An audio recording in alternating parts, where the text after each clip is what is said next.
Hi mga kaibon! Welcome back po sa channel natin. Ibon at iba pa sa mga hindi pa po wala nakasubscribe dyan. Ano pang hinihintay nyo? Subscribe na po kayo. At syempre, pakihit na rin po yung notification bell para updated po kayo sa mga bagong video na ina-upload natin every week.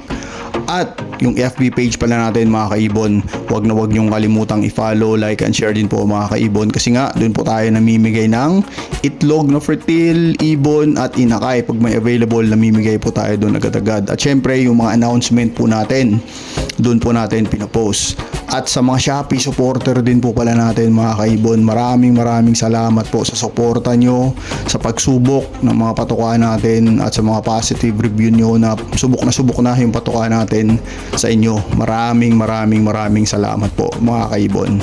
Ngayong week nito mga kaibon, napakaganda ng topic natin mga kaibon kasi nga syempre summer na, di ba? Mainit na ang panahon. I-discuss natin mga kaibon yung mga advantage naman kasi pag summer puro disadvantage lang, di ba? Ngayon, advantage naman ng summer sa mga mag-ibon. At aside from that mga kaibon, sasagutin din natin kasi may nagtanong sa atin na may nakita daw siya na sinabi doon yung yellow face daw po hindi mutation. Sasagutin din po natin yan. Unahin natin yan mga kaibon, sagutin, tapos didiscuss natin yung topic natin ng mabilisan.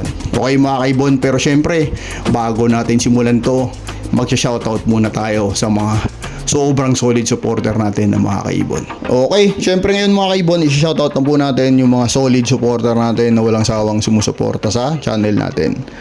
Unang-una sa lahat, syempre, PPSM Virgin Incorporated, kay Kaibon Sir D.K. Lennon, Aldrin Martinez, Dan Catian, and Pauline Avery, Silvero Magbanwa, Eli Sarmiento ng Pampanga, Angelo Villena ng Cabanatuan, Emil Brian Rivera, Jobert Casilay TV, pasuporta din po ito mga kaibon, kay Kaibon Rolly Villegas. Shoutout din po kay Elmer Sinidosa ng Binondo Rizal. Ito, solid supporter din natin talaga to. Jojo Avery, Perez Avery ng Makati, Family Esperagera ng Paumbong Bulacan, kay Ma'am Rowena Esperagera, James Betchay Genesis, Rutos, Nino Luis, Kuya Joms TV, Darwin Lerona, Mini Avery ng Makati, FJ Birds, JTJ Mini Avery ng Muntinlupa. Shoutout din po kay John Ramos ng Bukawi, Joe's Concept, Junjun Natada from Balintawak, Babaero Line Avery ng Nueva Ecija, GPG Avery ng Pampanga, Gio Mini Avery ng Cavite, KM Mini Avery, Ed Tolidana, Frank Aguilar ng Binondo Rizal, at kay Jojo Go ng Muntinlupa City. Maraming salamat po sa suporta nyo mga kaibon. Okay mga kaibon, syempre ngayon i-discuss na po natin yung napagandang topic natin ngayong week na to. At unahin na natin yung katanungan o yung nakita ng isang kaibon natin na hindi daw mutation ang yellow face. Sino nagsabi nun? Okay, ganito kasi yun mga kaibon. May isang world renowned organization kasi, yung BVA International. Sila po yung nag-aaral patungkol sa mga ibon. At wala pa silang actually official statement regarding sa aqua at yellow face mga kaibon. Okay? Pero it doesn't mean na yung aqua at yung yellow face is hindi po legitimate na mutation. Kasi nga po, hindi natin alam, baka pinag-aaralan na po nila ngayon yan mga kaibon. Okay? At yung pag-aaral na po yan mga kaibon, hindi lang po yan isang buwan, 2 buwan, 1 taon. Medyo matagal-tagal yan. Matagal-tagal po yan mga kaibon. Ganun po. Okay? At yung BVA po is isang tao lang po ang nire-recognize niyan dito sa Pilipinas. Wala na pong iba. Hindi po yung kapitbahay nyo o yung nag-post sa Facebook. Si Sir Bob Badilla lang po ang nire-recognize nun dito sa Pilipinas mga kaibon. At pag nag-recognize ka nun is sobrang karangalan po talaga pag na-recognize ka ng grupong yon mga kaibon. Okay? At kung napapansin nyo mga kaibon, di ba nagla-live naman sila parati yung grupo ng Sir Bob. Pinag-uusapan din naman nila dyan yung mga bagong mutation. Sinabi doon yung aqua at ang yellow face mga kaibon. Okay? Yun po yung nakakatakot mga kaibon. Pag si Sir Bob na mismo ang magsasabi na hindi mutation yung aqua o yung yellow face. Kasi nga, syempre may contact Alam natin may contact siya doon kasi nga recognize siya doon, di ba? Pero alam ko mga kaibon, hindi niya po gagawin yun. Bilang isang batikan at veteranong mag-iibon na talaga at sobrang sikat na mag-iibon. Kasi nga alam niya po yung mga batayan o karakteristik ng isang ibon bago matawag siya na isang mutation. At yung yellow face at ang aqua po, pasok na pasok po doon.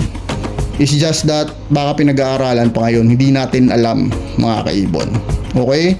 At alam ko nakakalito yun mga kaibon kasi marami kayong nababasa sa Facebook. Wag nyo nang pansinin yun mga kaibon. Baka yung mga taong yun mga kaibon is kulang lang sa pansin at yun yung mga humihila pababa o yung mga crab mentality sa mundo ng pag-iibon.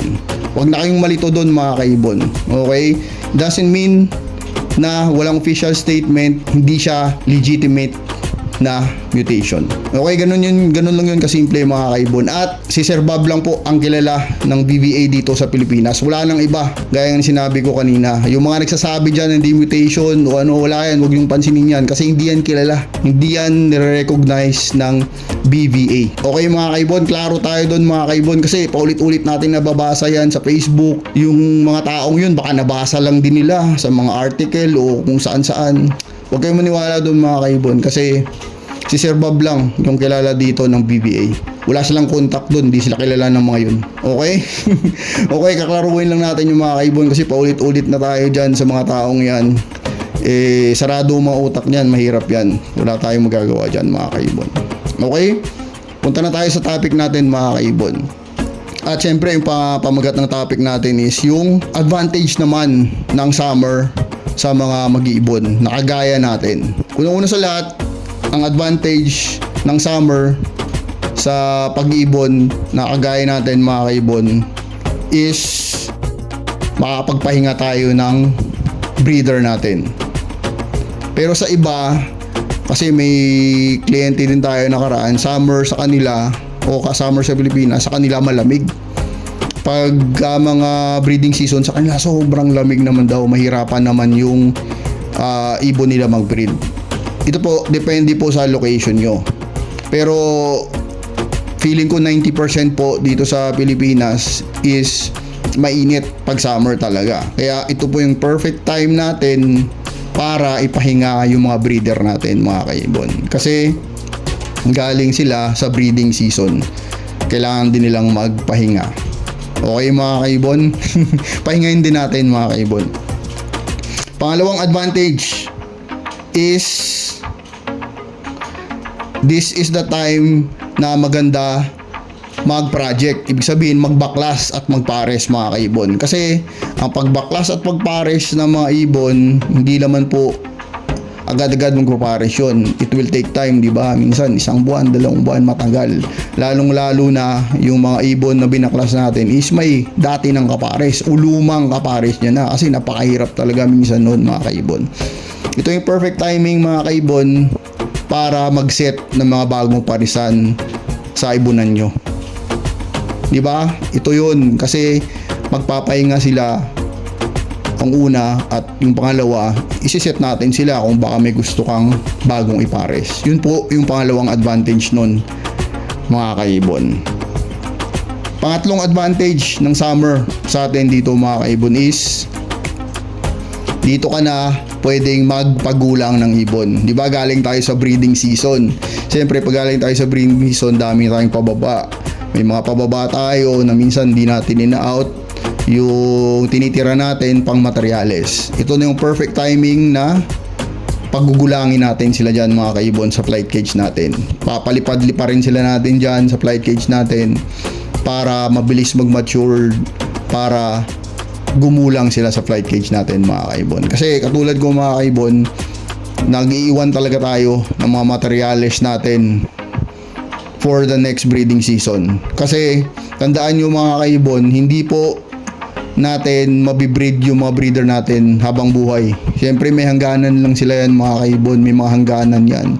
6 years, maximum siguro 7 years, hanggang doon mabibreed. Pero siyempre may pahinga-pahinga yan. Pero hindi mo yan mabibreed, siyempre magpapalit po kayo. Lalong-lalo na yung hen, magpapalit po kayo ng breeder. Kaya kailangan po may pinapagulang din kayo sa pang-apply cage nyo. Just in case magpalit kayo ng breeder balang araw. Ito yung perfect timing. Okay? At yung pang-apat na advantage natin dito mga kaibon, kasi summer, ewan ko sa inyo mga kaibon kung ano yung ginagawa nyo, pero ako pag summer mga kaibon, advantage sa akin to kasi less gastos ako sa vitamins. Bakit ko nasabing less gastos tayo sa vitamins?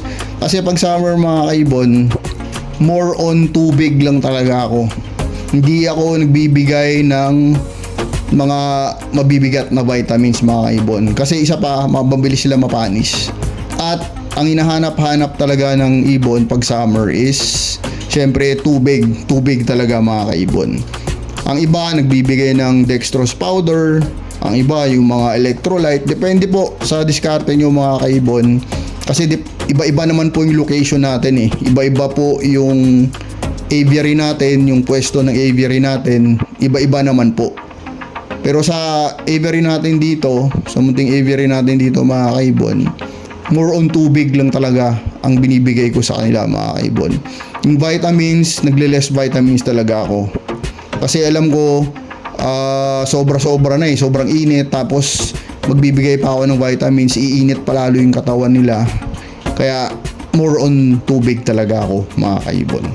Ganun po yung dinidiskarte ko pag summer season at off season yung breeding natin sa pag-ibon. Okay? I-recap lang natin mga advantage. Unang-una mga kaibon is, siyempre, papahingayin natin yung ibon. Pangalawa, maganda magbaklas, mag-set ng mga bagong parisan. Pangatlo is, ito yung magandang magpagulang ka ng ibon sa flight cage mo mga kaibon. At yung pang-apat, huwag masyadong magbigay ng matatapang na vitamins. More on tubig tayo. More on tubig tayo parate, iwas heat stroke sa mga ibon. Okay mga kaibon, kung may suggestion kayo, suggestion kayo, kung ano pa yung mga advantage this coming summer sa tulad natin yung mga mag-iibon, comment down below lang po mga kaibon para ma-share din natin sa mga kaibigan natin at kapamilya natin sa pag-iibon. Okay mga kaibon, God bless po sa lahat ng mag-iibon, God bless po sa pamilya nyo, God bless po. See you next time po mga kaibon. Ibon pa, maraming salamat.